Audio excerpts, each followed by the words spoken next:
இன்றைய எபிசோடில் முத்துப்பாண்டி சவுந்தரபாண்டி சொன்னதை கேட்டு அதிர்ச்சி அடைகிறான். உடனே ஷண்முகத்திடம் ஓடி வந்து அத்தை எங்கே என்று கேட்க அப்பாவுடன் கோவிலுக்கு சென்றிருப்பதாக சொல்கிறான். கூட யார் போயிருக்கா என்று கேட்க ஷண்முகம் போட்டோகிராபர் என்று சொன்னதும் முத்துப்பாண்டி அதிர்ச்சியாகி அது போட்டோகிராபர் இல்ல, அத்தைய கொல்ல வந்தவன் என்று சொன்னதும் ஷண்முகம் அதிர்ச்சி அடைகிறான். மேலும் அப்பாதான் அத்தைய கொல்ல ஆள் அனுப்பி வச்சிருக்காரு என்ற விஷயத்தை சொல்லி ஷண்முகத்தை கோவிலுக்கு அனுப்பி வைக்கிறான். இதைத் தொடர்ந்து முத்துப்பாண்டி ஸ்டேஷனுக்கு கிளம்பிவிட்டு ரவுடிகளுக்கு போனை போட்டு சனியனை கடத்த வேண்டாம் என்று சொல்ல ரவுடிக்கு போன் போடுகிறான். ஆனால் அந்த ரவுடிகள் போனை எடுக்காமல் இருக்கின்றனர்.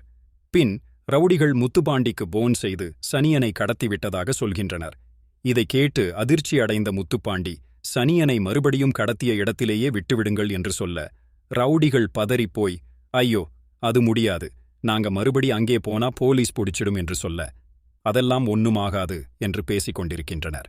இதை சனியன் கேட்டுவிட்டு நைசா தப்பித்து விடுகிறான்.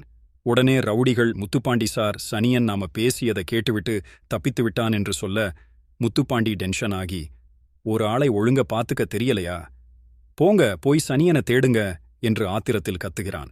மறுபக்கம் போட்டோகிராபராக வந்தவன் சூடாமணியை கொல்ல முயற்சி செய்கிறான். ஆனால் அந்த அட்டெம்ப்ட் அனைத்தும் தோல்வியில் முடிகிறது.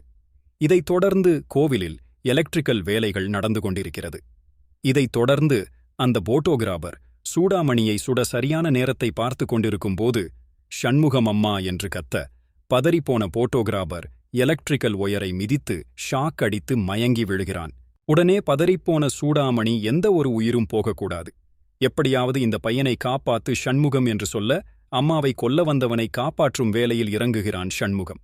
இப்படியான நிலையில் அடுத்து நடக்கப் போவது என்ன என்பது குறித்து அறிய அண்ணா சீரியலை உங்கள் ஜீ தமிழ் தொலைக்காட்சியில் காண தவறாதீர்கள்.